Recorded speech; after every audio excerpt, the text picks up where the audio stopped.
বন্ধুরা কেমন আছো? হাজবেন্ড দেখো এখনও আসেনি, 4:30 বাজে।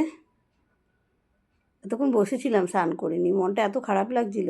উনি বেরিয়েছে সকালবেলা আজকে একটা কাজে, ফোনটা নিতে ভুলে গেছে। তা এখনও আসেনি, আমার মনটা প্রচণ্ড খারাপ, এত টেনশান হচ্ছে যে কাউকে বলে বোঝাতে পারবো না। কী করবো আর, মেয়ের একটা কাজ আছে, মেয়ে বেরিয়ে গেছে, কাকে বলবো? হ্যাঁ, তাই জন্য ভিডিও করলাম, তোমাদের সঙ্গে একটু কথা বললাম। আজকে জানো তো, মানে আমার কিছু কিছু মুমেন্ট এমন আসে মানুষের জীবনে, আমার কাছে এটা ভালো লাগা, কেননা আমি এইসব জিনিসের ভীষণ কদর করি। একটা দিদি, উনি কারোর বাড়িতে হয়তো কাজ করে আর কি, তো খুব ভালো। তো উনি 3 মাস আগে একটা শাড়ি নিয়েছিল, শাড়িটার দাম ছিল 640 টাকা।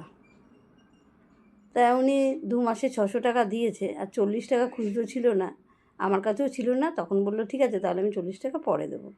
তারপর আর ওনার সঙ্গে আমার দেখা হয়নি। 2 মাস পরে আজকে দেখা হয়েছে। দেখা হয়েছে বলতে কি, আমি ওনাকে দেখিনি, উনিই আমাকে দেখেছে। কোন গলি থেকে বেরোচ্ছিলো বোধহয় কাজ করে, ও দিদি ও দিদি ও দিদি করে দৌড়ে এসে আমার হাতটা জড়িয়ে ধরেছে। দিদি গো, তোমার 40 টাকা দিতে পারিনি, আমার কি খারাপ লাগছে, নাও তোমার 40 টাকা নাও। চোখ দিয়ে জল এসে গেছে, কেননা এত সৎ মানুষও হয় লোকের বাড়িতে কাজ করে। সে আমাকে বলেছিল যে অনেক কষ্ট করে সংসার চালাতে হয়, এই জন্য আমি শাড়ির দামটা কমিয়ে দিয়েছিলাম। সেটাই বলছি, মনে করে দিল। আমি তোমাদের সঙ্গে শেয়ার না করে পারলাম না কথাটা। মানুষ এরকমই হওয়া উচিত, একে বলে সৎ মানুষ। কিছু মানুষের টাকা পেলে সে যদি মনে করে রেখে দেওয়াটা মারাত্মক একটা গুণ।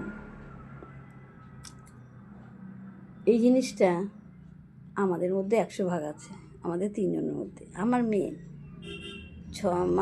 4 মাস আগে আমাদের বিধাননগরের বাড়িতে একটা দিদিভাইয়ের কাছে ও পিসিটাকে জামা সেলাই করে নিয়ে এসছে। আমাকে বলেছিল টাকাটা দিয়ে দিও, 20 টাকা, কিন্তু আমি ভুলে গেছি। সে আমাকে, তুমি পিসির টাকাটা দিয়েছো তো, বাড়িতে এসে বারবার বলছে। তারপরে আমার মনে করা, তখন আমি আবার ফোন করে, আমার কর্তা আবার ফোন করে ওকে বলল যে তোর মেয়ে সেলাই করেছে, ওই টাকাটা আর দেওয়া হয়নি, ভুলে গেছি, পরের বার যখন যাব, আমরা তো এখন গড়িয়ে থাকি, দিয়ে দেবো। উনি যে বলেছে সেটা আমাকে বলেনি। আমি আবার একদিন ফোন করে বলছি, ও দিদি দিদি তোমার টাকাটা দেওয়া হয়নি, গিয়ে দিয়ে আসবো। এইবার গেলাম 3 মাস না 4 মাস পর, গিয়ে টাকাটা দিয়ে এসছি।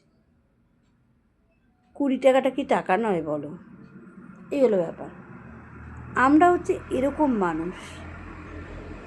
আমার মেয়ে নিচের দোকানে সেলাই করে, তো যখনই যা সেলাই করবে, যত রাতই হোক, ওর বাবাকে বলবে এক্ষুনি টাকা দিয়ে আসে। তো যাই হোক, এই জিনিসটা থেকে বোঝা যায় মানুষ কেমন। সে 1000 টাকা হোক বা 20 টাকা হোক, সব টাকারই দাম আছে।